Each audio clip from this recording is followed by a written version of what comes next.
Hi, everybody. I'm Corey Miller, author of Hush. I write simply scandalous mystery thrillers, and this is my co-host, Hardy Hi, LaBelle. I am Hardy LaBelle. I am the author of the Video Game Career series, career guides for aspiring video game developers like you. Well, not like me. He means like you people. That's that are right. I watching. mean, like you He people, doesn't not mean me. I know Corey is. She's busy doing other stuff. She's not making any video. Oh, Steve in the chat says he used to write computer games in the 80s. Oh, right on. Anything I played, Steve? Let me know. I was a gamer. I used to play on my Apple IIc. I don't even know what that is. A version of Pac-Man called Ants Nest. Right on. Good job. Good for you. I don't know anything about that. I know Pac-Man. Yeah, well, once the gameplay, kind of like the concepts were laid down, there were a lot of people who, would sort of come along and do an homage game with their own graphics, their own twist on the gameplay and stuff like that. So there were a lot of things. There was Puckman and apparently Ants Nest and other options, other offerings. All good. Did not know that. Very cool. I have tons of stuff to share today, actually. Tons of stuff. So where do you want to start? Well, let's start with you. Let's see. Do I have tons? I have basically one big piece of news. What is it? I have crossed the threshold. Over 1,000? Over 1,000, yes. Very good. Yes, I was super thrilled about that. Let me just check and tell you the current count. This is proof that direct marketing can work on Facebook for list building purposes. Now we're going to see if it can work for sales. So I'm at apparently 1,021 and counting. 1,021. So about his email list. We weren't being clear there. I'm sorry, but Hardy's been building his email list, and he's over 1,000 now. Right. Whoop, whoop, whoop. That's freaking awesome. Yeah, it's really cool. So now what I'm going to do is I'm going to change the funnel and see what happens. I feel like I could keep pumping money into the funnel and growing my list, but I'd actually like to see if it can make me some money as opposed to just growing. So what I'm going to do is I'm working on plans right now to change the landing page from what it was over to that video thing that we talked about. So I'm building a new landing page that'll have integrated video that'll have me kind of sitting there saying, hey, welcome aboard, and here's why I wrote these books, and here's how I hope this can help you. The other thing that I did was, the dogs are flipping out because of the mailman or the milkman or somebody. Anyway, it doesn't matter. The other thing that I'm doing is I'm using a fantastic new product called Vellum. Have you heard about this? No, what is it? It how do you is spell it? VELLUM. Okay. That has allowed me to take all of my files and input them into Vellum, this application, and basically make them beautifully formatted for ebook. It's just an app that lets you convert to ebook? Yeah, it lets you take whatever format you're in, if it's DocX or EPUB or stuff like that, you can import them into Vellum. And it has all these predefined templates that, I do have them. Like, hang on, I will send it to you. Anyway, it's spectacular, in my humble opinion, because, here we go, boom, Vellum.pub. So if anyone is out there who's kind of wrestled with this in the past or struggled with this, formatting your ebooks for me, was a big challenge because my books had illustrations. They had a bunch of, funky stuff that I was trying to do in terms of formatting, and trying to either solve that problem myself or find someone out there who was good enough with HTML, the kind of, zombie version of HTML that Amazon likes to use in Kindle formatting or EPUB, was incredibly difficult. And I did find a company that was willing to work with me on it, and I spent, a non-trivial amount of money asking them to format my books. But even then, they kind of wanted to just take my source files and put them into the format and then let that be that. It was like, okay, it's done. Mm-hmm. We don't need to format it anymore. And I'm a fiddler. I like to keep touching it and making it beautiful and playing with it and all the rest of that type of stuff. And so it was cost prohibitive for me to do that. And I tried for a little while with a program called Calibre. Corey, you know Calibre, right? Mm-hmm. I tried to kind of get into the HTML myself and monkey around with it and get some of the look that I was trying to achieve. But as anyone who's ever done that knows, if you mess up HTML coding, you broke it. You can make a hash of things really fast if you get into code and you don't know what you're doing. So what Vellum does is it just puts a pretty wrapper on the content. It does all of that HTML coding under the hood. All you have to do is you just have to say, it's got something like 8 different defined templates or something like that. You can just kind of click between them and it changes the way it looks really easily. And you can just define parts of the content as, I want this to be the chapter, the table of contents. I want this to be, the foreword. I want this to be acknowledgments. I want this to be the dedication. Mm-hmm. And it just automatically formats that stuff for you. And then you can choose from a bunch of templates to sort of decide how that pre-formatted chunk looks. And obviously, if you're limited by the templates, you're somewhat limited in terms of it's not going to, you're not going to look wildly different from anybody else who's using the product. But on the other hand, you're going to look a million times better than stuff that hasn't been formatted nicely at all. And I've certainly seen that a whole bunch of times. People try to put ebooks up on, So anyway. But the other side of that, though, is that do you really want it to look incredibly different from a format perspective in the ebook? I don't know that anybody would, I think a few design templates that look the same as everybody else is probably absolutely okay. Because I think from a user perspective, you're expecting it to look a certain way. So if it doesn't, you're like, what the heck? Yeah. So a few templates is fine. Did you say how much this costs? I don't know how much it costs because here's the thing. They have let me download the application and, input all my files. I have complete access to all the functionality. And so what's happening is I think once it's done, and I'm actually looking at the screen right now, there is a button that says purchase. So I'm going to find out how much it costs because what's genius about it is that it's like, go ahead, man, make your book look as nice as you want. Knock your stuff out. Look, it did everything you wanted it to do. Looks all pretty. Now They're like, okay, well, this is what it's going to cost you. Now, I think the way it works is that you can buy, and I believe it actually does talk about prices on the website itself. But I think the way it works is that you can either buy one output for X amount of money, or you can pay the full retail price, which I think is like $200, and then you can use it as many times as you want. Like you can use it to output as many files as you like. So that's pretty smart too. I think that's a really savvy way of kind of presenting it to the user. Let them play with it, see if they like it, and then you can either choose to buy it across the board, which I likely will do, or even just spit out one ebook, at a time and just pay for it when you want to use it. But I've been super impressed by that. I like that. I still owe Karen. It was Karen, right? Karen from Publish. Kathy. Ooh, sorry, Kathy. I hope so.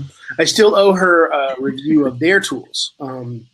So I'm going to dig into that this week and try to figure out, their tools as well. But anyway, okay, so that's it. I'm going to change my. Oh, I'm sorry. Holy cats! I got completely sidetracked with this. So the reason I'm doing this is because I've taken all of the mini books and I've basically clumped them all together into one mega book.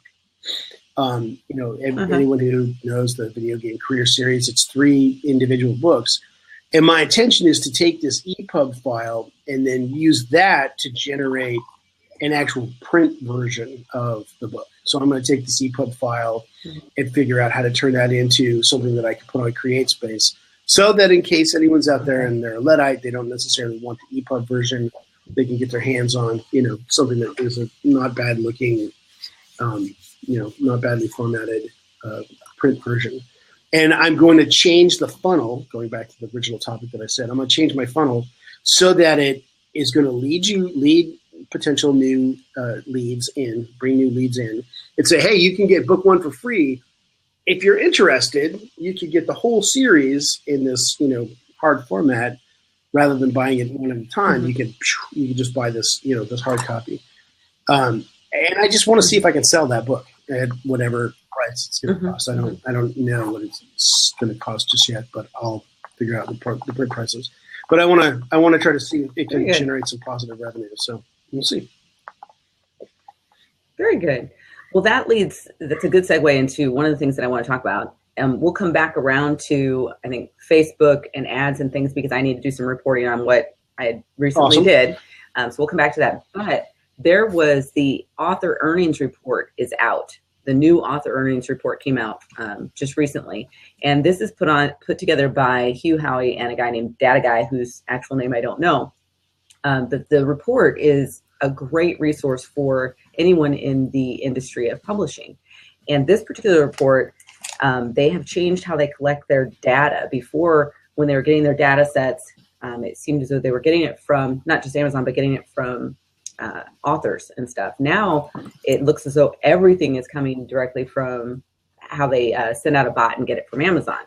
The interesting thing is they found out what they were doing before was pretty much spot on compared to what they're going to be doing going forward, which is cool. But there were some stats that came out that were really encouraging for anyone who is an indie author. So I was going to go over that just a little bit. One of them is that right now, 45% of all ebook purchases on Amazon are from indie published books. So 45%, that's really good. And that's actually up from 25% in February of 2014. So we're seeing an upward trend, which is a very good thing for ebooks and indie authors. Conversely, for the big 5 publishers, their sales have gone from 40 to 25%. So we're doing this and they're doing this, basically. I shouldn't laugh, but it's encouraging news if you're an indie author. That's cool. And they're looking at bestsellers. It is cool. They also had on there 27% of the books on Amazon's bestseller list as of January 10th of this year were indie published. So 27% of the books on the bestseller list were indie published. That's really good. Which bestseller list? The Amazon bestseller? Just general Amazon's bestseller list. 27% of those books, those ebooks, are indie published. 13% of those are big 5 published, traditional published. Okay. Uncategorized single author is 12%, and small or medium publisher is 47%, to give you all the numbers. This was also very interesting to find out. 4 of Amazon's overall top 10 bestsellers, so the top 10 bestsellers list, 4 of them are self-published. They're indie authors. On the top 20 list, it was 10. On the top 100, it's 56. And 20, this will help you with your pricing maybe, 20 in the top 100 were indie titles priced between $2.99 and $5.99. So not at 99 cents. So 20 in the top 100 were indie titles priced between $2.99 and $5.99. So I hope that helps array. The categories tend to be, the ones that were really represented were romance, paranormal, sci-fi, thrillers, suspense, urban fiction, and cozy mysteries even made the list there. So they were obviously looking at fiction, but I think the stats actually included nonfiction too, just so you know. But then when they were talking about categories, these were the categories that had the most, growth, most representation. Maybe that's a better way to say it. Most representation. Steve is there was a question. Steve is asking us to define indie or self-published. Steve, basically what that means is that rather than collecting an advance from an established publishing house, independent authors or self-published authors, we write the book, we pay to have it edited or whatever, we get it edited, we design the covers or pay to have the covers built, and then we self-publish on electronic on any of the electronic stores where these kinds of books are available. So there's basically two ways to do that. You can publish in an ebook format only, and there are things like the iTunes Store, Amazon, Kobo, which is another fantastic platform, Barnes & Noble's Nook service will accept books that are submitted by authors. Here comes my daughter. She's going to give me a kiss. Bye, Dad. Thanks, baby. I'll see you later. Anyway, those services will accept books pretty much from anybody. So you can submit your book. You can set the price. You can set the distribution, whether or not you want it to be, in the U.S., UK, all over the world. And then you can even, as an indie publisher, you can also publish hard copies of books through a few different services that are out there, one of which is CreateSpace, which is Amazon's kind of publishing or print-on-demand services, where you take your formatted ebook and stick it into their template, and then they can print a copy for you. I actually had a couple of print-on-demand books, but I thought they were right next to them. But in any case, the thing about self-publishing like this, or indie publishing, as we like to call it, or we call it here on this show anyway, is that you're basically taking the middleman out of the equation. We're not waiting for a publishing house to come along and decide, yes, you have a good idea, yes, your book somehow passes. Yeah, you're not selling an ebook 100% from my own website. Correct. Yes. No, we're not selling. Some people do, to be clear, to clarify a little bit. Some people do sell entirely to their own list. They're not necessarily dependent on a major retail distributor like Amazon or Nook or Kobo. But so, if you have a list of 10,000 and 20,000 readers who are fans of your work, and they've joined because they are aware of your work and they like your books and stuff like that, you absolutely could just make a living doing direct sales as an indie, as an indie publisher that way. It's very cool. It's a very, very exciting time to be in this space and to be kind of exploring this business opportunity. So anyway, there's never been a better time to be a writer than right now. If you're not aware of the author earnings report, you can go to authorearnings.com and you can see past reports, and you can see the one I'm talking about right now. I'm not going to go over everything. I'm just pulling out some of the information that was, oh my gosh, these are really big numbers and really cool, and things that I didn't know right now. So a couple other numbers to be aware of. And before I go on with that, one of the things that is not tracked very well are those people who are indie authors producing ebooks and not assigning any ISBN to them. And so those particular numbers are not calculated when the industry, traditionally published industry, gathers all of that data. They aren't looking at that whole set, and that actually represents a large number of people. And so you can find that information over on one of the author earnings reports as well, that's not actually calculated. Do you have IS? So that's just something to have. Corey Miller, do you have ISBN numbers on your books? I do have ISBNs for just about everything. At this particular point, I have ISBNs. You're so square. And I'm still evaluating. Whether or not I'll continue to do that or not. I will do it for print books without a doubt, and I do print books for everything that I produce. So those will have ISBNs, but whether or not I continue to do it for my ebooks, I'm still kind of, I don't know. Maybe I think I see. Okay, so back to. No, I ain't going to talk. You talk. I've been talking too much. So some of the other numbers from the author earnings report, I mean, these were just, they blew my mind because I never realized how much money Amazon actually pulls in as a company, okay? So Amazon daily ebook unit sales as of January 2016, 1,064,000. Of that, 448,000 are indie self-pub books. And if you break that down, 155,000 of the 448,000 are KU. So Kindle Unlimited, where you have to read a certain amount and then the author gets paid, right? But 293,000 are just straight retail. Like I'm that way. I'm not in KU for my mysteries. They're not in there. So that was an interesting number. And these are paid daily downloads. Consumers spent $5,755,000 a day on ebooks across all publishing types.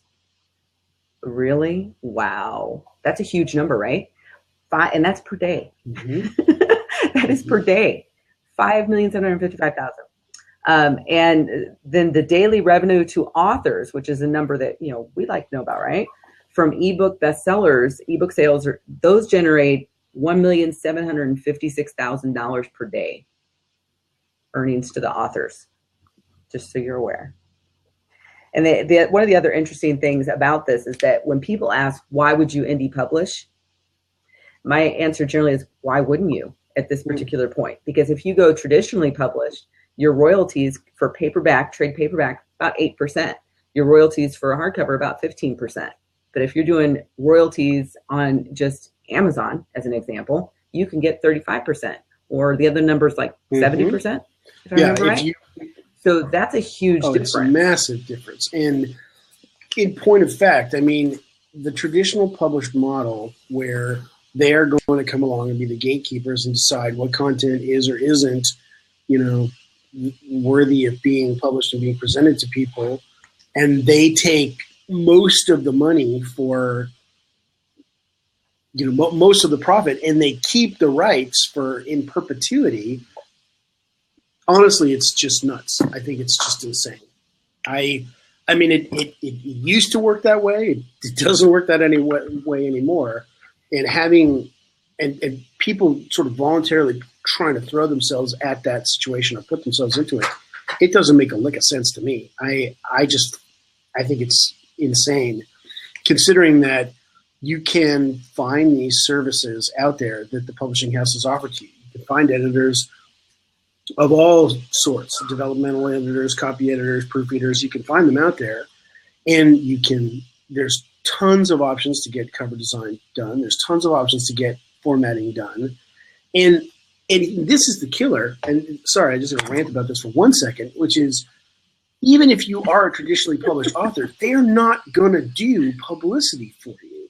They are not going to, I mean, unless you are Stephen King or, you know, right at the top of the pile, they're not going to go out there and publicize your work.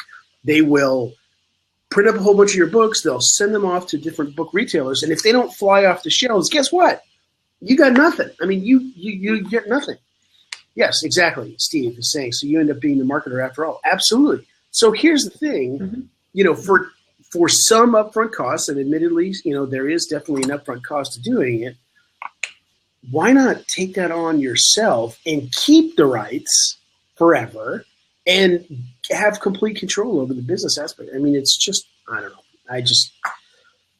I'm going to take the other side of the argument for a minute, because I've spoken with so many authors over the years because of the Backboard Writer program. Some of the authors truly do not want that responsibility, and they would much rather go through the hoops of trying to find an agent, because you have to do that first. You're not going to be able to approach a publisher and just directly. So you're trying to find an agent, and this takes a lot of time. But some people, that's a comfort zone for them, and that's exactly where they want to be. They're not comfortable, because you have to be an entrepreneur really in this business if you want to do it as an indie author. So if you're not comfortable doing that, then yeah, you're going to want to go the other route, and it's going to be a much longer route, and you will make less money. And the reason for that, we've already said a few, but you know, even advances have gone down. So years ago, when traditional publishers were giving really cool advances to writers, now they're not doing that so much. They're a lot less, and then you have to earn that back. All of that advance has to be earned back before you make anything from that publishing deal that you just got. And so if you go the indie route, yeah, you pay up front for these different things that you want to pay for, and then everything is yours.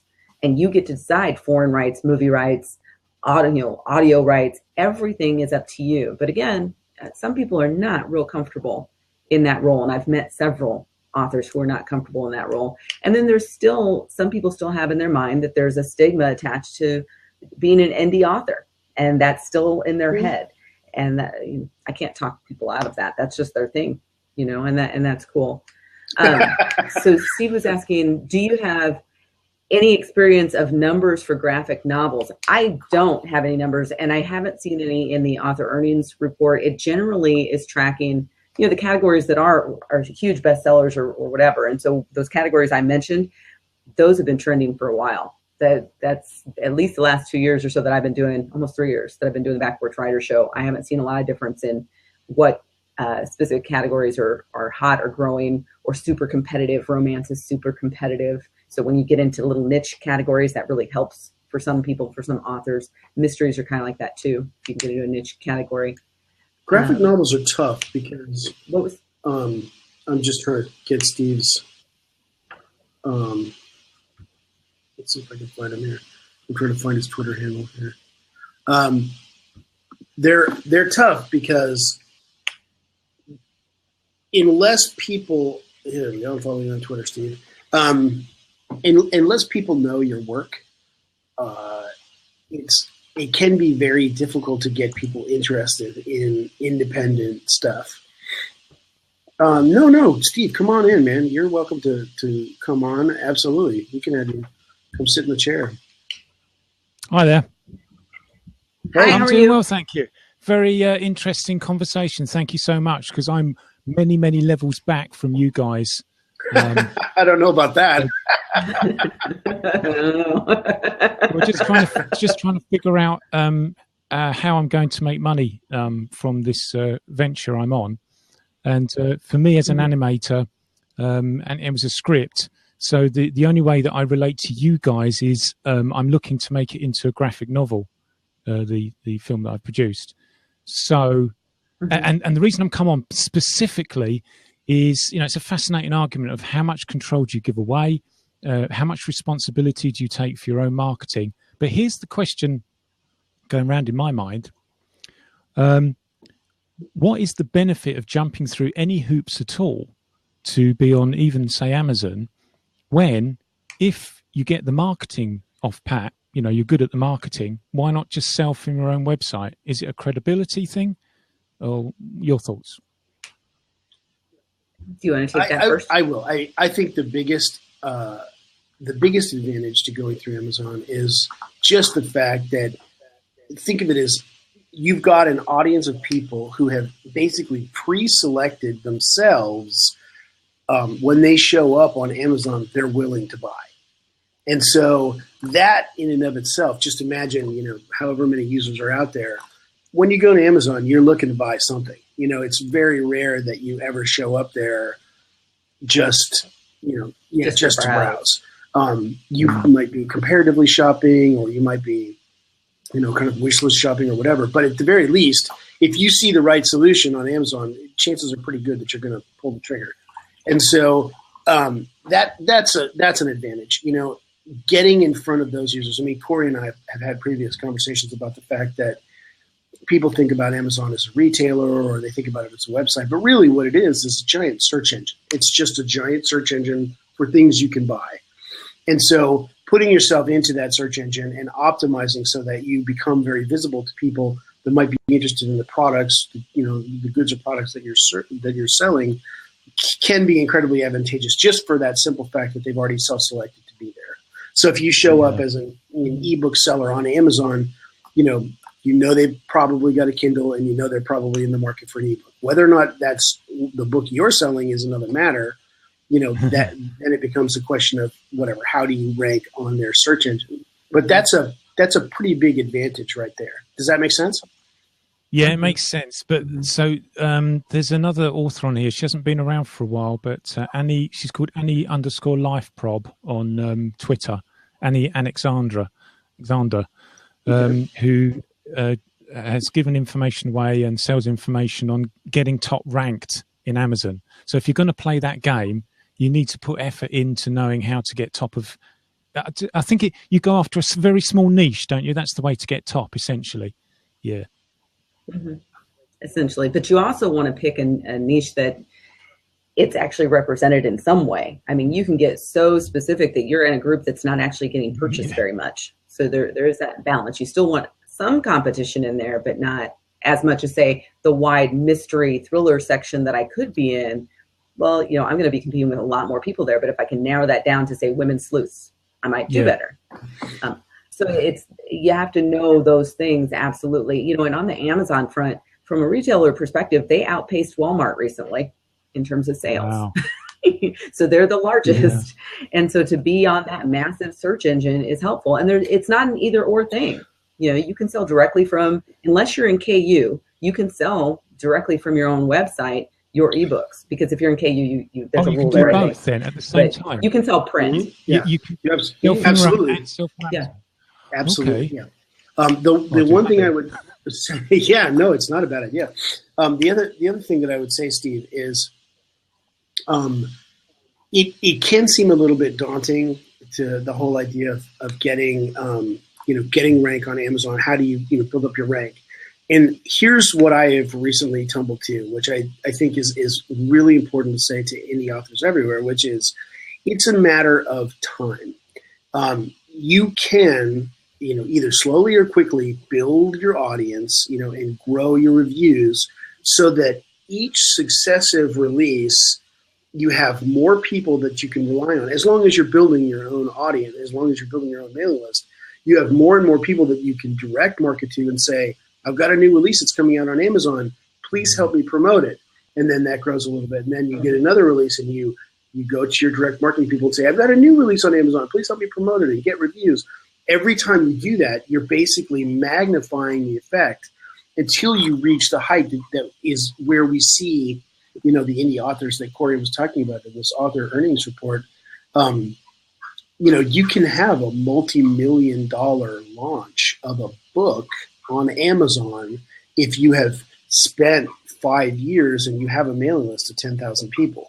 I mean, a multi-million-dollar launch of multi-million dollars in your pocket on day one is not, it's not unheard of, or even really, it's certainly not unheard of. It's unusual. I mean, it takes a long time to build up to that point, and you also have to have the quality of product, and you have to have, the loyalty of your followers or your fan base.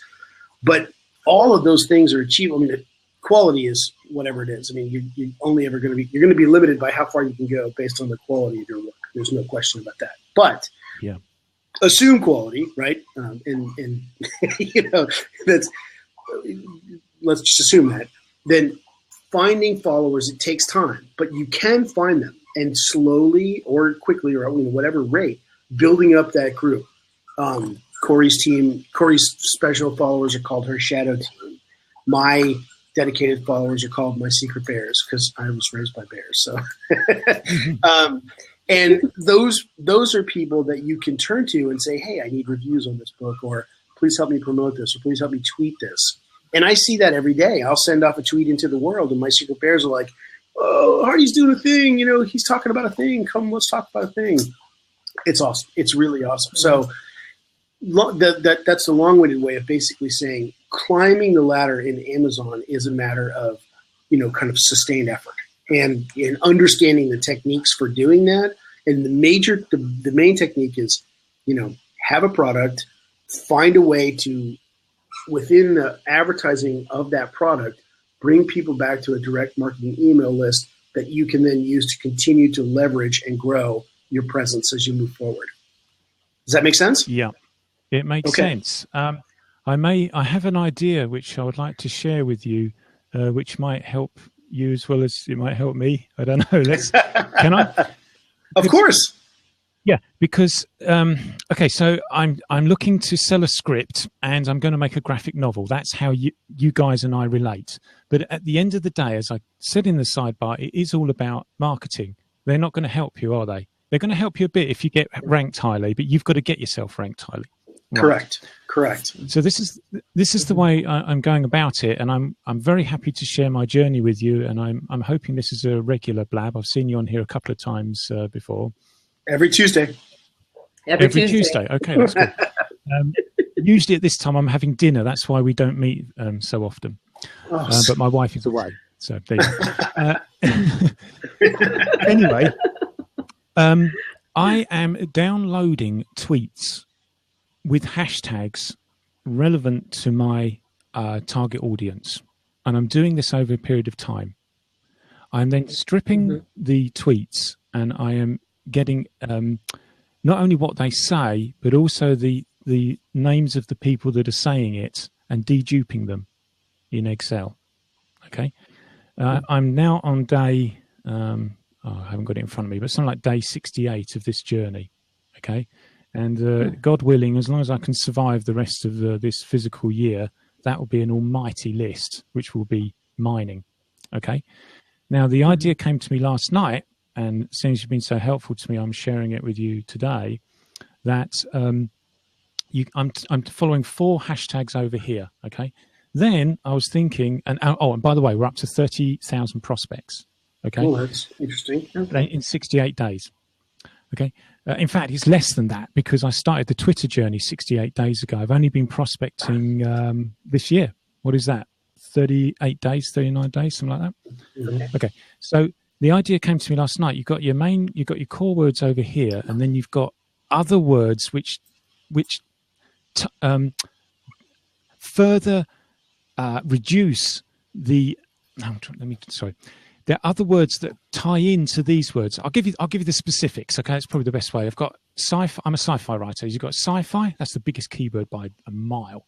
Then for me, it's cyberpunk, dystopia, and Blade Runner. Those 4 keywords are worth me monitoring. But over here, I've got 3D and animation, which I'm now going to bring into the equation. The reason is that I suddenly realized last night that in my case, and it will be different keywords for you guys, that cross-referencing the 2 and doing an and clause on the 2 means that the people that are left in the list, now they've got to be a lot more hardcore interested in what I'm doing than when just looking up sci-fi. Do you see what I'm saying?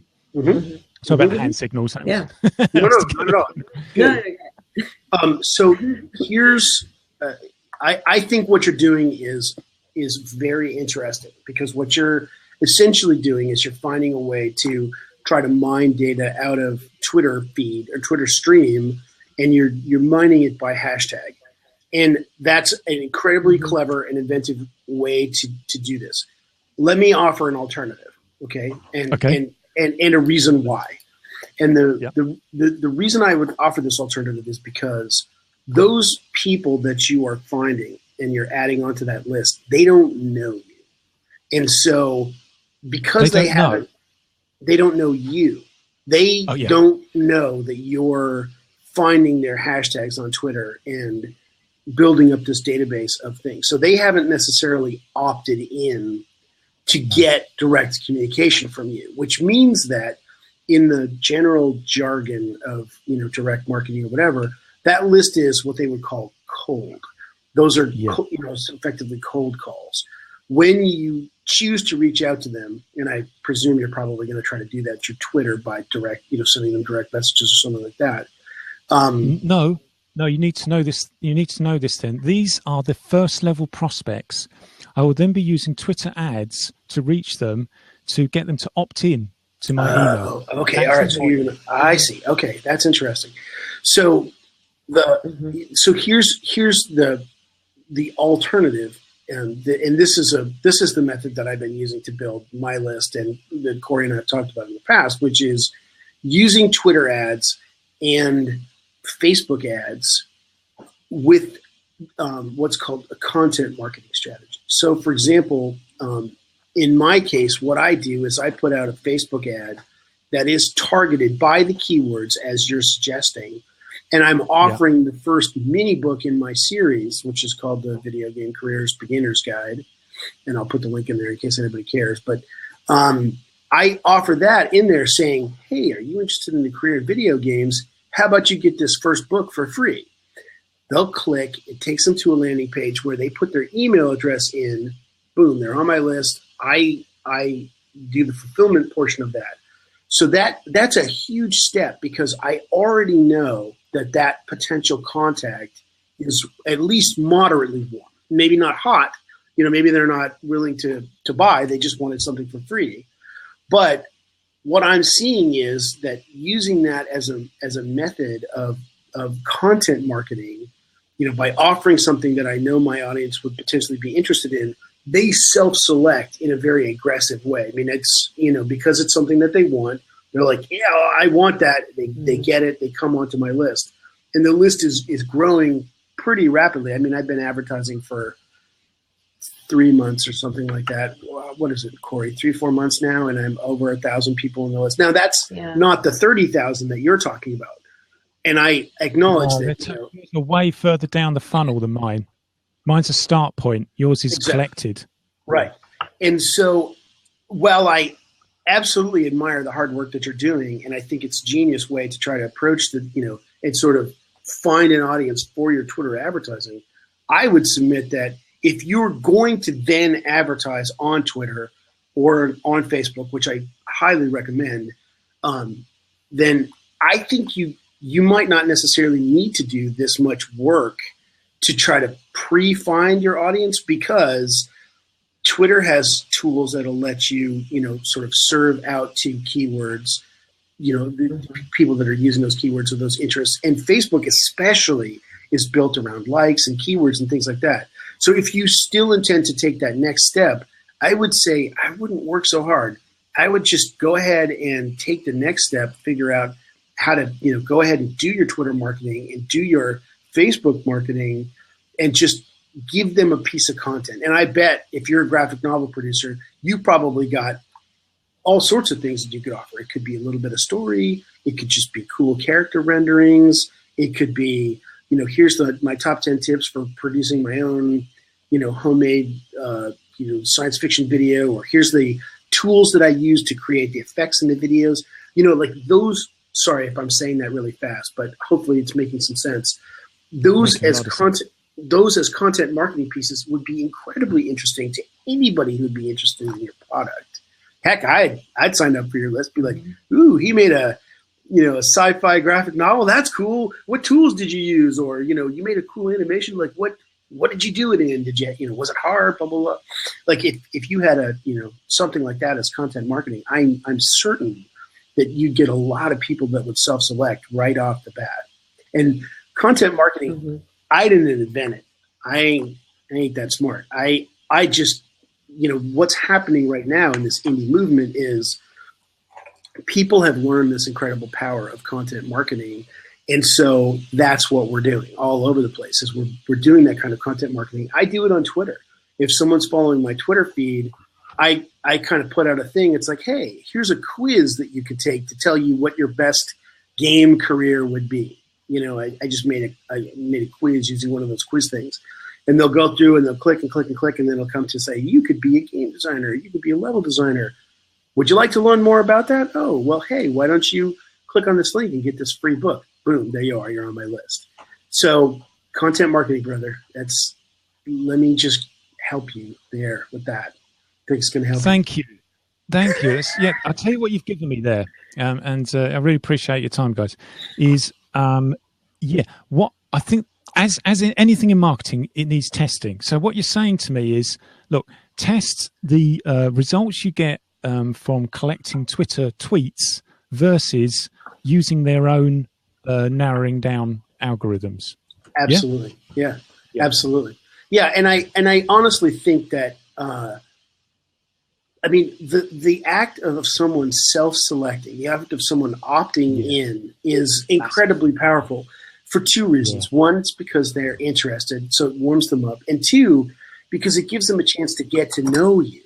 And that's actually something that I think is really, really interesting. Corey and I have talked about this before.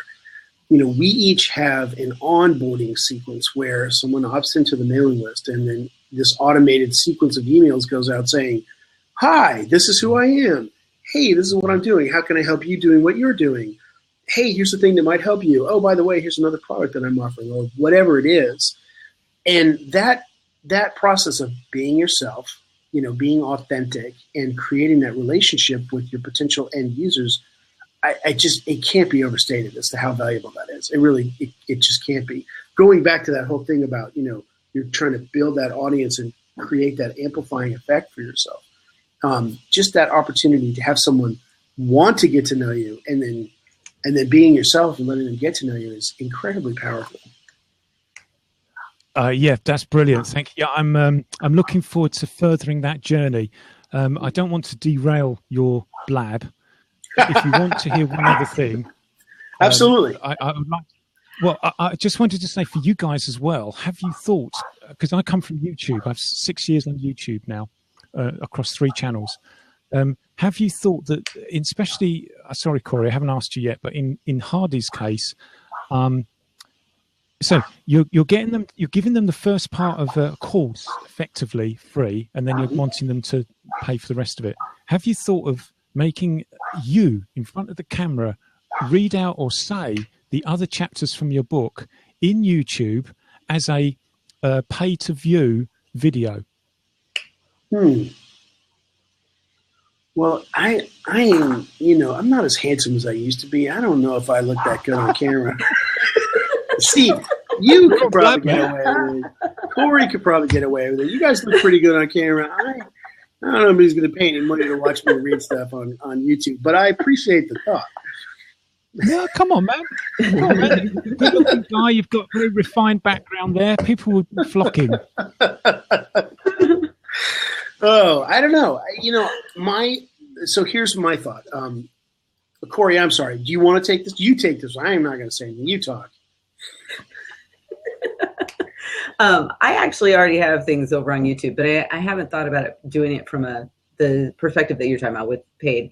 And I think, part of it is I'm writing fiction. I think I'd probably tack onto that more if I was writing nonfiction that was going to teach somebody something. But I use YouTube for the Indie Author Hour. I move it over to one of the YouTube channels that we have, and I do it for my own author site. I'll put things up on YouTube, and I've been known to do it for my tea business. I'll probably do a little bit more of that for my tea business. But I think it's a good idea. It's an interesting idea to try. And like I said, I probably would if I had, a nonfiction book I was trying to sell. I'd explore that. But I had to get used to this whole be in front of a camera thing. I wasn't going to do it. Yeah. This was not something I wanted How do you feel about it now? Initially. I mean, you're on Blab now, so you feel more comfortable?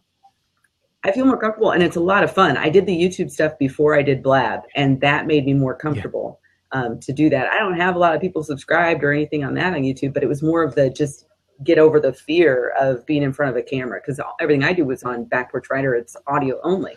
So I was used to that. This one, I actually don't have to make sure I'm not in my pajamas. When I at least from the waist up. And make sure my hair is actually done. And, for Back Porch Writer, I don't have to do that. That's true. I can be in my slippers and my pajamas. Or you could do it the other way. I constructed a whole channel where I think I can honestly, I've never been on camera. Okay. Historygamer.com. Never been on camera. It's 1.8 million views and for nearly 5,000 subscribers. What's the link? What's it called? Historygamer.com, DOTCOM on YouTube. Okay.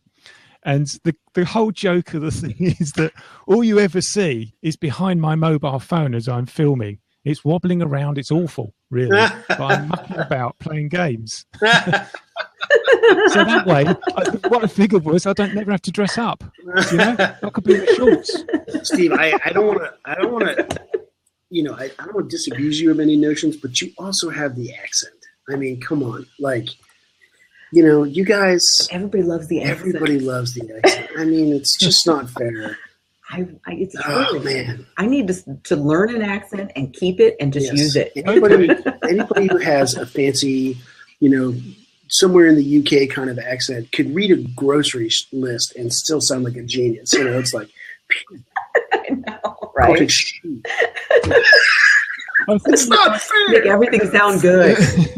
Makes everything sound That's good. right. It's true. Had us down as villains these days in the movies. Yeah, because you're smart. That's why. You sound like geniuses. Villains have to be smart. He's got it. I want to bring this back around we were talking about the marketing thing a little bit, and Amazon and ranks and things like that. Everything Hardy's saying is absolutely true. The list building and that's what I'm trying to focus on really now is the list building and all that. But before that, I was focusing on getting visibility on that giant search engine. And there are specific things you can do to get visibility on the search engine. Cool. And some of that comes down to the keywords that you use, keyword strings, because it's not just one word. So when you put your book up on KDP, for that, and you're picking your keywords, it can be a string of keywords. You get 7 of them. Yep. Okay. So it could be mystery, thriller, detective novel. And that's one keyword. Even though there were like 4 words in that sentence, that's one keyword. And now I have 6 more to choose. So knowing your keywords, that comes in handy. Figuring out the categories, we sort of alluded to this a little while ago, and playing with categories because you get to pick 2. categories, and the way that I figure that out sometimes, and I played with it even recently, I changed one of my categories. I'll go in and I'll look at other books. You can keep changing them, can you? You can, yes. And so I'll go in and I'll change. Like recently, I changed one of my categories from it was something like mystery, thriller, suspense, women's sleuth, something like that. And then I changed it to take out women's sleuth and put in African American, because it was a group I wasn't targeting at all, and my character is biracial. And so I said, okay, I'm going to put it in this category and see what happens. And all of a sudden, that my book just started going into a different rank, and it was like at 300 when I checked the other day in that category. So, and it came out of the thousands. In the previous category, like women's sleuths, it was like in thousands or something. But in this category, it's in like 300 or something like that. I don't know, I have to look again. But it's fun to play with that and see where it goes, because again, it's visibility. And so doing things that help you with that, and then of course working on your blurb on the different platforms, working on your blurb for your book, the description that people read about your book on there. Yeah. Sales copy. You have to be careful about the keywords though, because you can get nixed from Amazon specifically if you're using keywords that they don't want you to use, like in the title, for example. Well, right. So do be aware of those sorts of things. It applies to nonfiction more than fiction, I think. Yeah, I think you've got to be careful not to use the words Amazon, free. You don't want to use that stuff. I mean, they're trying. I think bestseller is not supposed to be in there. Right. Yeah. There's a list. They have a list. Of course. That you're supposed to avoid. So you could Google that. Do you know everything you've been saying? It's amazing. I used to live as a pay-per-click marketer. Everything goes back to Google AdWords in my mind. Mm-hmm. It's so similar, all of it. Mm-hmm. Of course. Yeah. Mm-hmm. Yeah. Yeah. It absolutely. So that's encouraging. So those are some because once you know one thing, then they can all apply out. Mm-hmm. Right. You don't have to relearn everything if you know the one thing, which is helpful. Absolutely.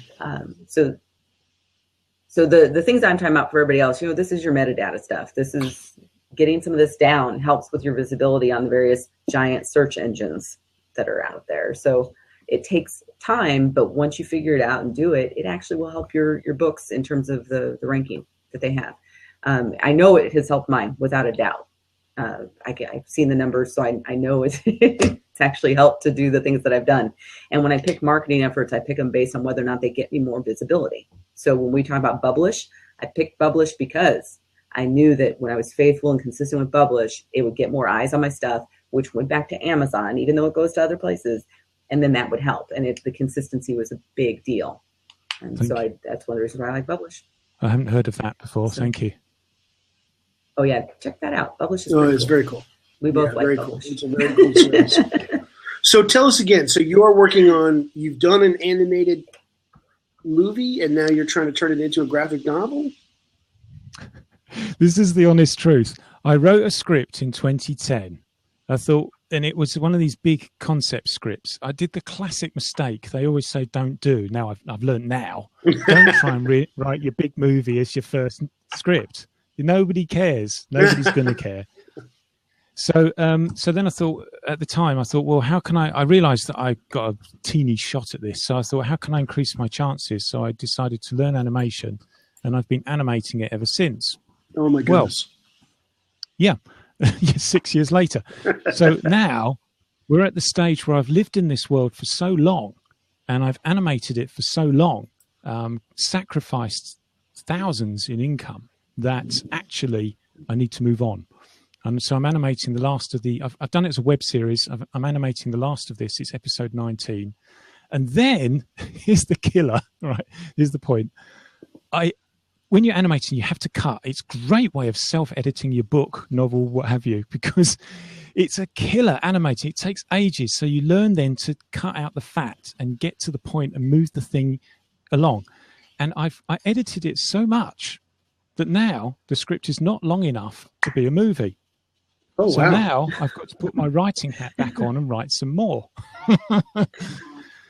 So that's where we're at. But when I've written that, yes, as a graphic novel, this seems a very straightforward port, because I can make the graphics. I have the script, splat. I've already made the frames, for crying out loud, in most cases. Yeah. Well, I mean, I wonder, could you just render? Could you just do, like full frame renders of the major shots and, sort of set up your graphic novel that way? You wouldn't even necessarily have to reproduce the art. Or you just do high-res renders of the screens from the animation. Would that work? Yeah, that would work. That is my plan. I'm there'll be, in total, I think there's 40. There'll be 40 episodes worth, and I've written script to 23, and I realise I'm running out of time. So this summer I'm going to write the rest of an extended version, because I've lived in this world. I know what to do now. Mm-hmm.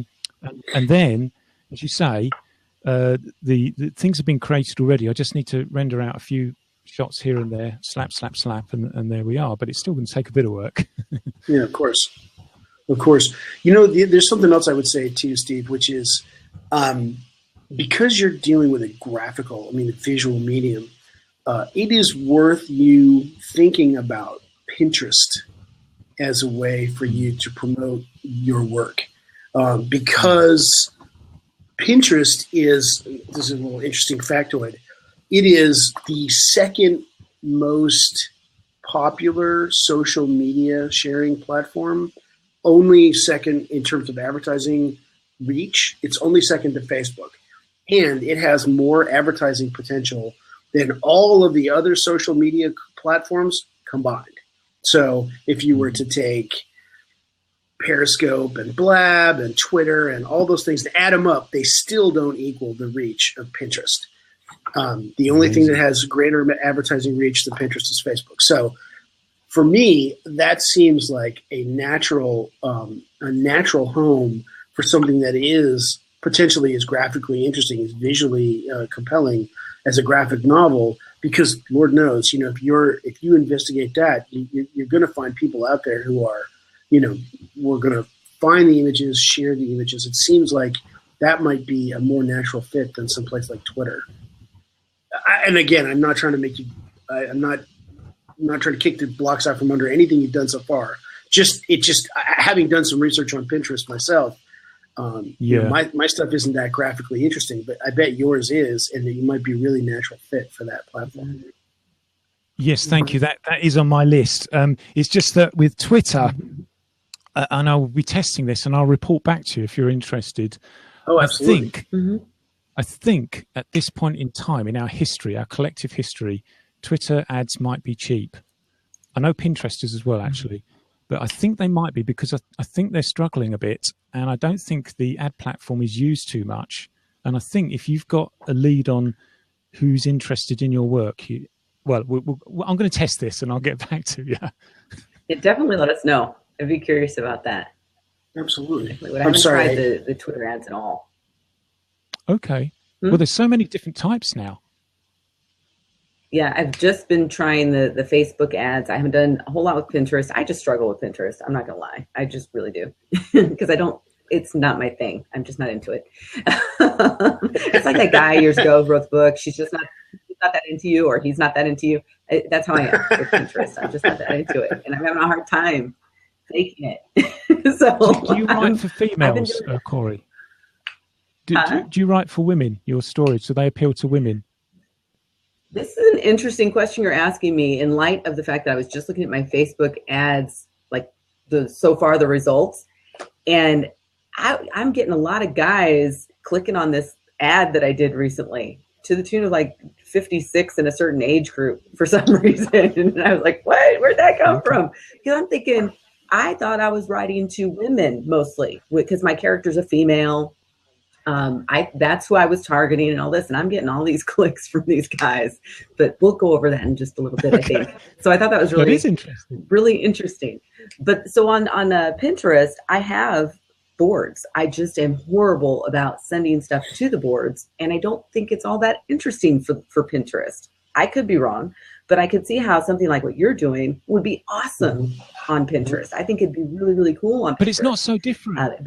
We've both written the stories. I don't have that many pictures, though. Yeah. I have a bunch of pictures that's the thing is that be posted. Pinterest, that there's two things to say about it. One is that Pinterest, you really need your posts to visually have a lot of sizzle. And two, you also need, for Pinterest to really be successful, you have to remember that while they're posting a picture, the picture itself is really just a web link. It's just a web link back to some location that you want to, that you as an advertiser or you as a marketer, whether you're advertising or not, want to send people back to you. And so what most of the people that have success on Pinterest are doing is they have blogs. And, it's a blog about some craft or hobby or activity or whatever that they do. And they'll, they very carefully take pictures of it. Like if you're a food blogger or if you're a craft blogger or if you're something, you take these beautiful pictures. And then, once a week you put up your new post with your, your beautiful image, right. It's pretty headline, and it kind of goes out into the world. And what that's doing is it's linking back, obviously, it's a link back to your blog where you've got your advertising or you're doing your direct marketing, you're doing your sales, kind of on your home site.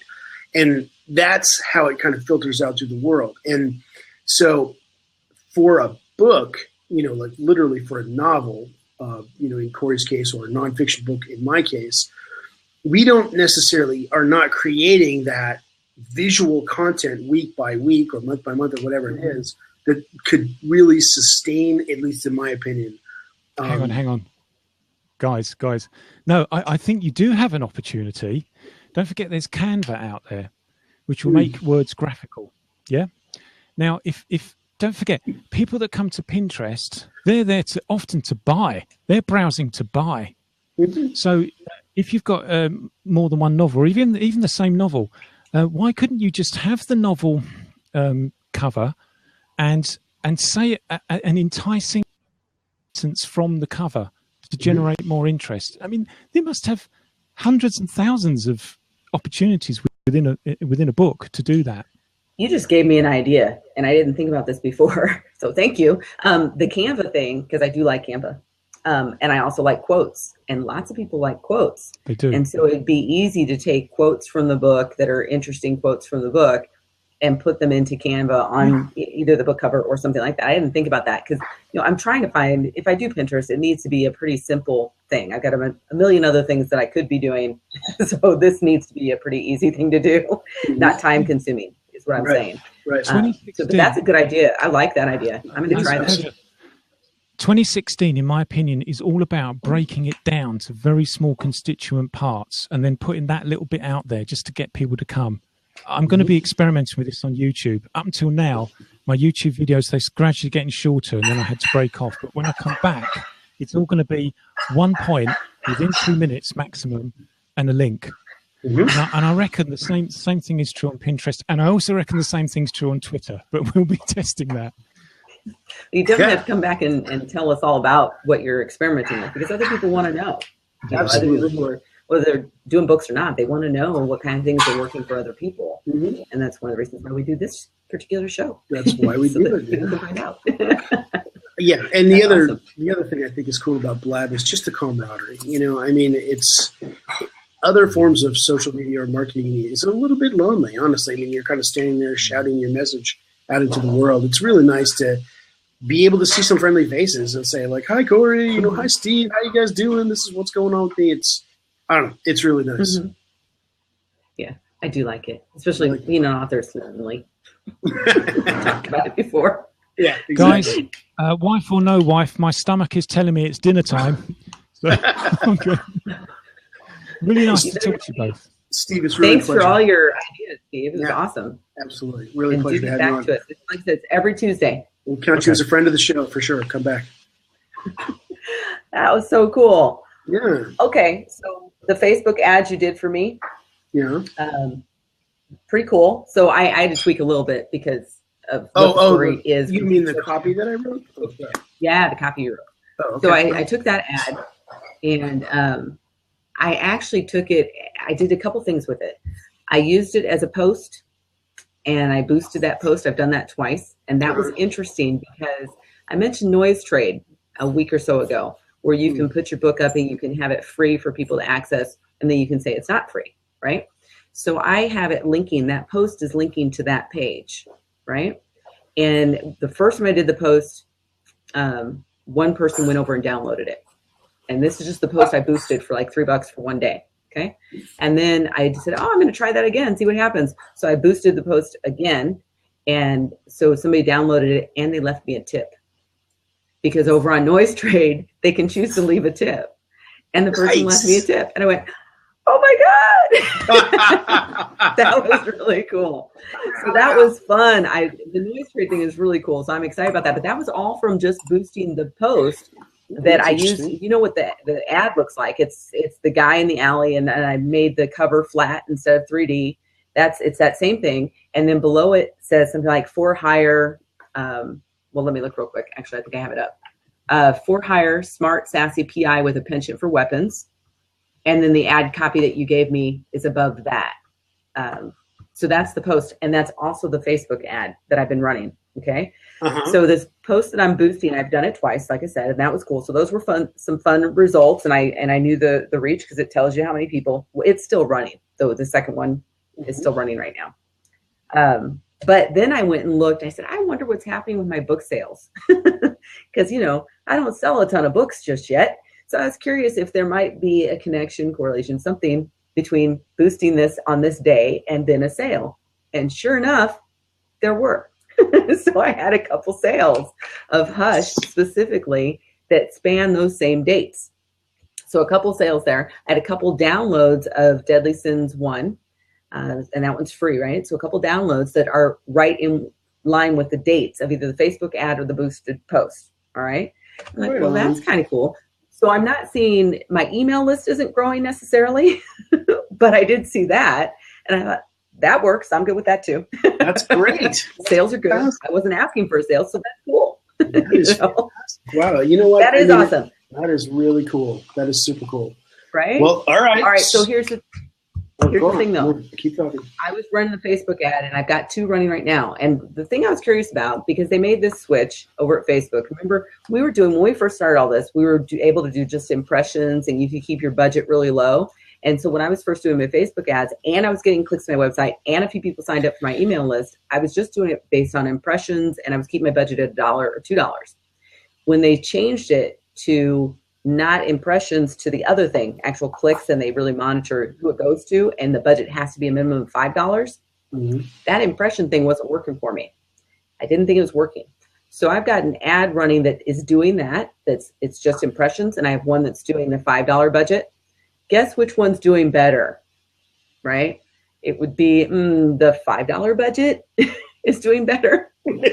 So but the other thing is the impression thing isn't working. So, and I suspected it wasn't working for me when this change happened. And now I know concretely it's not effective. If I'm going to spend the money on Facebook ads to try and build my list, I actually, from my perspective, from what I'm seeing, for what I'm offering, I need to do the $5 budget thing. But I don't know. I'm just, this is all testing, but this is what I'm thinking right now. Because I know from all the other ads, except for in the very beginning, that when they made the switch, the impression thing wasn't working at all. I wasn't getting any, not only was I not getting clicks, I wasn't getting clicks. I wasn't getting anybody to sign up for anything. Nothing was happening. I was just spending money. Yeah. I don't like that. Well, so that's what I noticed. Yeah. Well, so let me try to wrap my head around what you're saying right now. So the impressions, so the difference between clicks and impressions, obviously it's, you're either just paying to put the picture in front of people, or you're paying them when someone clicks on the ad that comes back. And yeah, for me, I don't know. I think paying for clicks makes a lot more sense because that's the outcome that I want. I want them to go to my landing page, and whatever, get into my funnel. Mm-hmm. I'm not as interested in just, like I'm not a big marketer or whatever. I'm not, I'm not interested in just sort of putting my brand all over the place. So that makes more sense. I still would like to review the rest of your funnel just to make sure that it's all nice and tight so that you start getting the signups. That was my next thing. That my next question, because then I'm saying, okay, well, if I'm just looking at these Facebook ads and I'm seeing that there are people clicking, but they're not signing up, what's wrong with something's wrong. And I've got to figure out what's wrong, because it doesn't make any sense that they wouldn't continue forward unless it's just they flat out don't want that. So that we can do that at offline conversation or whatever. But that is the next thing. I got to figure out why my funnel's not working, because it apparently isn't working. Can I tell you what it is? What do you think it is? I think it's that you signed up for lead pages, and instead of using their beautiful lead page template, you changed the art on the template. So people I didn't change it. Are you sure? I don't think so. I used one of their templates, and all I did was replace it with my information for Hush. You have to. You changed the background picture, didn't you? No. I'm not using that one. For Hush, all it is give me the web address. This ad, it should click them. I don't have it in front of me, but it should click them to the Hush landing page, so they see the book, and then they see. I think I even took out the buy buttons because it was just supposed to be a sign up page. So it's one of their templates. All I did was add in my information. I don't think I changed even the colors. I may not even change, but I don't know. But I'm using what they said to use, and then I went to my thank you page and did whatever I needed to do to make that work. I'm wondering if it's the lead magnet. Maybe people don't like the lead magnet. Well, the lead magnet is what? It's Deadly Sins? No, the lead magnet is first 2 chapters of Hush. Oh, for free. Your lead magnet just got to be Deadly Sins. It's just got to be Deadly Sins. You've got to be offering people. No, but then if I do that, that means the page is different. So I'm talking about Hush. The ad is for Hush, right? Yeah. So if the ad is for Hush, then the landing pages need to be about Hush visually, or they'll be confused. That would be confusing to be on a Facebook ad that says Hush, and then you get led to a page that talks about Deadly Sins. Oh, I see the point. All right, I got to think about this offline. I'm not going to solve it off the cuff quickly, but exactly. That's why I said we'll do this one offline. You've got a novel. I have a different landing page. I have a different landing page for Deadly Sins. I have a totally different thing for that. Maybe. And I like that landing page. The background for that landing page is actually, the backdrop is Omaha in the fog. Well, the story is she's an Omaha detective. So, I mean, that makes sense. I don't have a problem with that. Nobody lives in Omaha. I don't know what you're talking about. Only one of the wealthiest people in the world. But, so what? Some guy named Buffett. All right, let's take a look. I mean, offline. Let's go through. You got to sort of send me all the links to your funnel, and I'll just sign up, Art, and go through the funnel and just take a look, because I want to double check stuff. I'm thrilled that the ads are starting to work for me. That's awesome. Let's just fix the rest of that funnel. There's definitely clicks. Yeah, there's definitely clicks. Okay, so this was the funny thing. All right, so for that one ad, the men, 56 clicks in the range of 35 to 44. And I went, okay. And then 18 clicks, 45 to 54, and 12 clicks, 25 to 34. I have the majority of the clicks to date. The majority of the clicks, 98 of them are men, 48 are women. And I thought, am I missing something? I feel like there's something I should be taking action on here. So I thought that was really interesting, that little stat there. Well, I'm not super surprised, I guess. I am. Why? Why would you be surprised? Tell me why.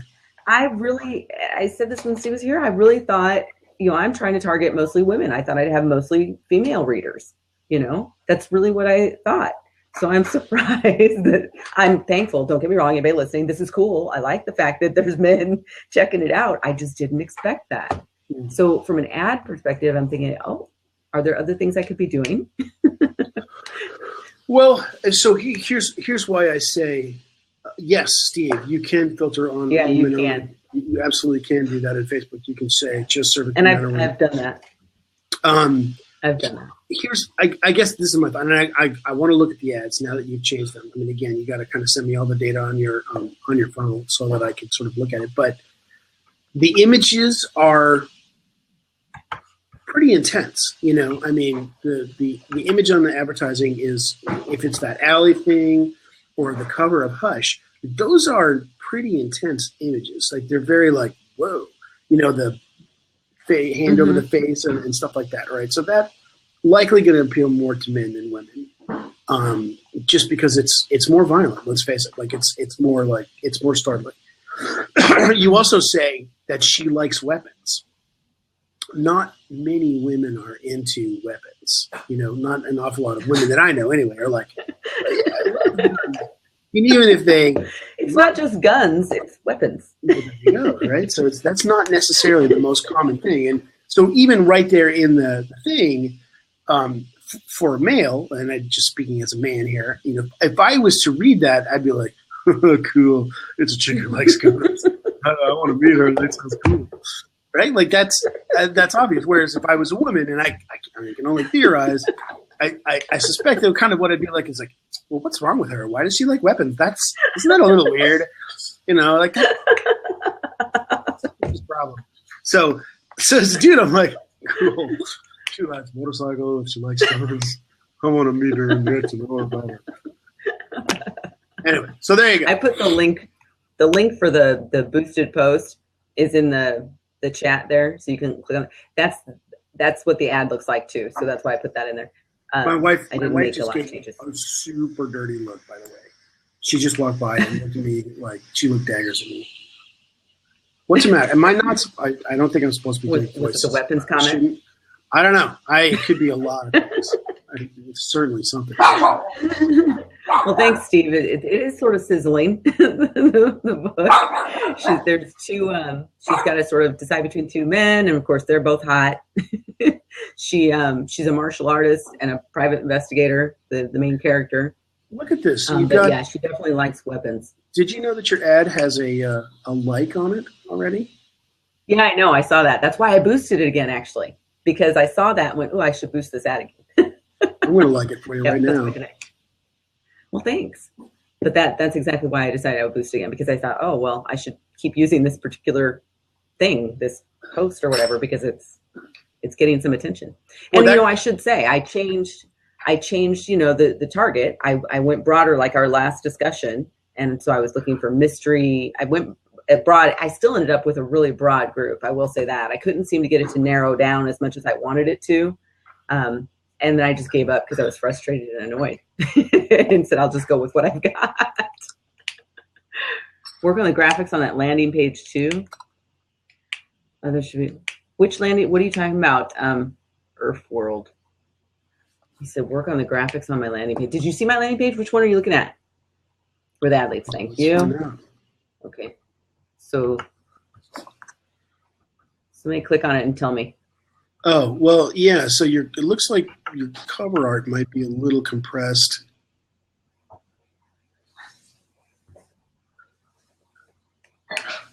Oh, the images. Got it. Oh, yeah, and your face is all squished. Oh, well, I tried to fix that. I couldn't get it to fix. Here we are back to my trying to create the sizes for the stupid pictures issue again. This has come up in the past, for those of you who don't know. I tried to fix it to the parameters they told me to do, and it didn't work. And I went, I threw up my hands. That's essentially what happened.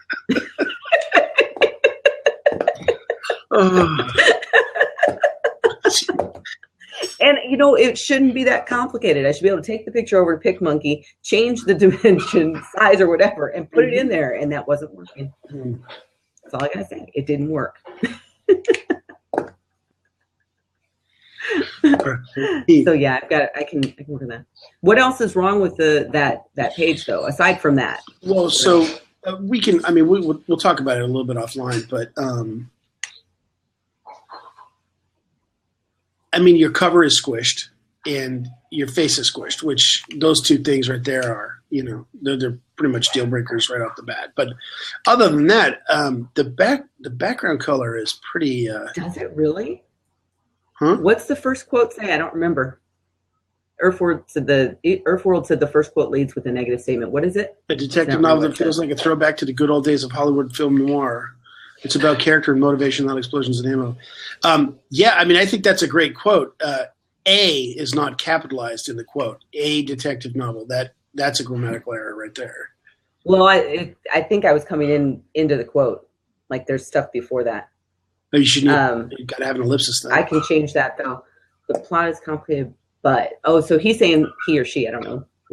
It's saying the plot is complicated, but is what throws out some. I meant the first one when you scroll down. A good addition. So I'll look at that. the first, I think they're talking about the first quote further down on the page. So I'll take a look at that. Mm-hmm.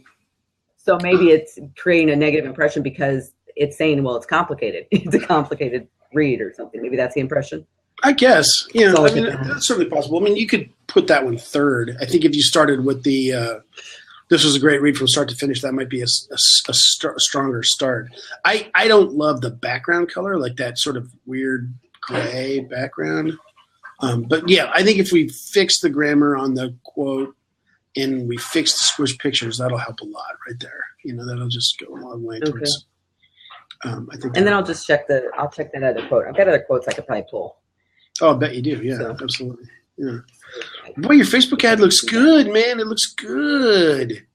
I worked really hard on that, damn it. I know you did. Yeah, you did. For hire, Smart Sassy. For those of you who are joining, he helped me. Hardy helped me with this ad, with the ad copy at the top. I came up with that headline, though. For hire, that's me. That's my headline. Yeah, it's great. For hire, Smart Sassy PR, the penchant for weapons. Yeah, no, I think it looks great. I mean, you know, it's still spooky. The dude lurking in the alley, and then the hand on her mouth. Poor thing. That's good, though. It evokes it's good. Emotion it needs to. It evokes emotion. It's definitely a stopper right there. That's awesome. Okay, so I need to work on this other thing. Just mean there's a visceral connection that is made when the reader within about 5 seconds they'll bounce. They tend to fuss over graphics a lot. No, it's appreciated because I'm not very good at this. This is what I'm trying to learn and figure out is how to do all this stuff. And I mean, something as simple as why couldn't I get the picture to look the way it was supposed to look? I mean, I spent a lot of time on this trying to figure it out and could not get it no matter what I did. And I uploaded more than one image, tried to get it to the dimensions that they were saying, and it just wasn't working for whatever reason. I don't know the answer. Full disclosure. So, no, I appreciate when people tell me. Full disclosure, Irf, I'm also going to tell you that Corey, she doesn't have infinite patience for like fiddling with this stuff. If it doesn't work after, I don't even know what the real period of time is, but what she considers to be a long time, she's like, screw it, I'm moving on. I ain't got time to sit around worrying about this stuff, which is fine. But usually the fiddling with the job kind of falls to yours truly. It's kind of like, well, Corey, I fiddled with it for a while, and here's what I figured out. So anyway, we'll get it worked out for sure. It's true. Corey is like a mighty battleship, man. She's not going to get hung up on the details. She's like, I got stuff to do. I'm moving forward. So it's awesome. It's so true. I'm going to lie. It's so true. But I will say, but here's the thing. I also married someone who is that person. So he's extremely detailed. Mm-hmm. So it's balanced. So you're very detailed. This is balance for me. Can't you tap him and say, hey, hubby, I need you to figure this thing out. Will he not do that for you? He wasn't around. And so normally he actually did help me fix one of them. Early on, I had the same issue. And so he was helping me figure it out, but he wasn't around. So I couldn't ask him to help me on that particular one. But yes, okay. He normally will. I'm going to put I'm putting my landing page in there just so Earthworld has a chance to critique mine as well, just in case. No, I truly appreciate it. And the other thing the other reason why it's helpful is because I don't really have a lot of people who can look at this. So Earthworld, you're awesome for taking a look at it and giving me some feedback because I don't have anybody giving me feedback. I mean, Hardy, but no other people around there be able to give me feedback on this. So it's helpful. No, it's true. And it doesn't hurt my feelings because I already know I'm not doing it well and I'm trying to learn how to do it. So I'm good with that. You are a trooper, bud. Yes, there we go. He's impatient with fiddling, but the things to fiddle over are the ones like this where there's a multiplier involved. And he's so true. Everybody sees this page, right? Yes, I am, and I need it to look right. No, you're absolutely right. Well, don't worry, we'll fix it. I know that. We can get it fixed. There are a couple other things before we should head out. I came across this really cool tool that Joel Friedlander put out. Joel, the book designer template guy. Mm-hmm. He put out something. I'm testing it right now. He put out something called Book Planner. And I like the idea because basically it's a project management tool for authors. So you can put in all of your books and then it'll spit out, like you give it the information on how you want to do this. Like, do you want to do it as an ebook or print an ebook or whatever? And then it'll spit out a projected publication date. And then it gives you all of the steps potentially that you would need to take at every stage in order to get it out by the time that you want to get it out. Wow. Sounds cool, right? So That that's sounds pretty cool. stressful. It's got all this stuff. Now, the thing it doesn't have, but you can add things too. So let me just put this in there. So it'll have a list of different things, like everything under editing, everything under cover design or whatever, right? It has all the different things. And then you click on one thing and it'll open up a note feature so you can take some notes, you can click things off. And then you can also add things if you want to add things. But what it doesn't specifically have that I think would be really neat is a way for me to track expenses underneath each one of those sort of items. Like, and I'm not saying individual expenses necessarily, but more like when I look at my publications section that is editing and all the stuff that I need to do associated with editing that I might have to hire out, I'd love to see that tracked. Here's how much I spent on this. Here's how much I spent on graphics design and all of that. That's not there. I have a separate spreadsheet for that stuff. I have a separate spreadsheet that contains how much I spend on marketing. You know, I'd love to be able to have that as part of this book planner thing, because then everything would be in one place and it'd be really cool. I can't remember how much it was. I got it. He had a last minute deal on this. I think I paid $79 for the year for this tool. And I just got it. So I'm testing it out. There's a money back guarantee within, I think, 10 days or something like that. I can't believe you just bought something. What? It's a project management tool.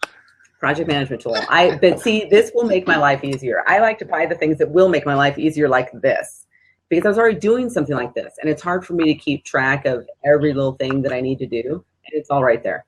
So it just made it it's easier. a month. Like you can buy it, or you just have to.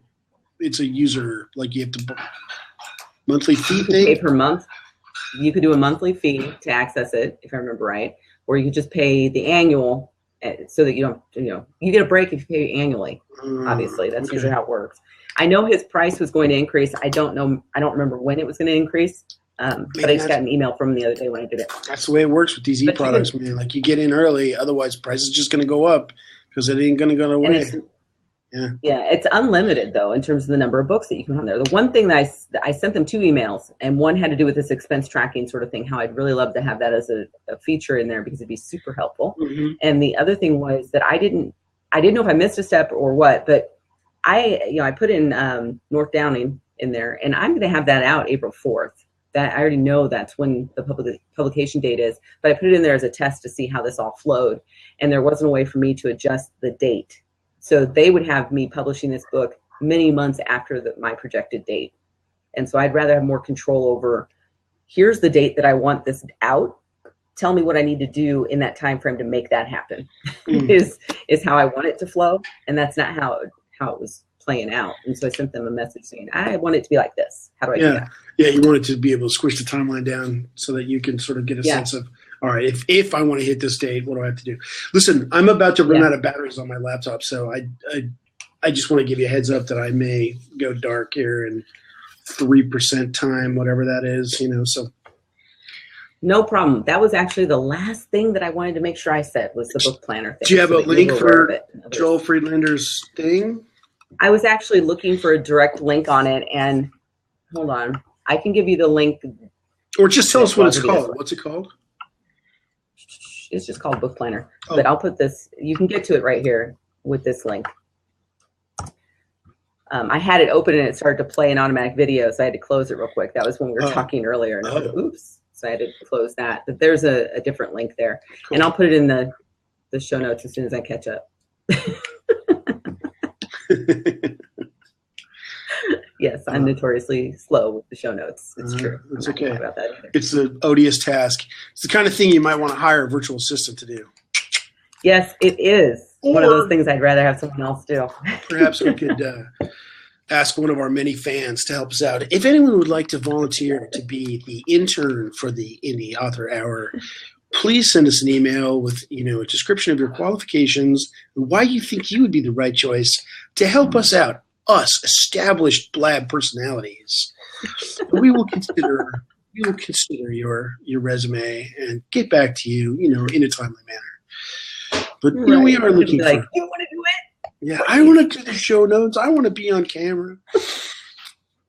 Fantastic. All right. Well, I think I got to everything on the list. Go check out the author earnings report because there was a lot more information there. It went over audiobooks sales and print as well. So there was more information than what I covered. Yeah, I mean, the synopsis is print books are dying, ebooks are on the rise. Get on the wave. Not necessarily. The print books are not necessarily dying. No, don't want to say that. Go read the report. No, I'm saying might it. I'm calling it right now. Print books are gone in 20 years. There won't be such a thing as a print book. Okay. It's the only thing ever. 20 years. All right, fine. I'll say 5 years. 5 years. There's not going to be a thing as print books anymore. It's just okay, that I'm not going to agree with. No, I don't think so. I don't believe that. 5 years? No. I've got to make bold assertions. We'll find out. Yeah. We'll know. 5 years. All right. Well, thanks every 5 weeks. Steve says 5 weeks. Okay. So that is really not going to happen. So I want to thank everybody for joining us for Indie Author Hour today. I hope you found it useful. Thanks, Steve, for jumping in and asking some questions and giving some great advice. I'm going to go check out that Canva thing. Maybe not today, but I am going to check that out. I like that idea. That might get me excited about using Pinterest. Maybe. We'll see. Hardy, thanks for the help. And it might be a couple days, but we can talk about the funnel thing and see if I can get that fixed. We can get it fixed. We will get it. It's going to be awesome. Thanks, everybody, for your help. Thanks, Corey. Have a great day. See you next time. See you later.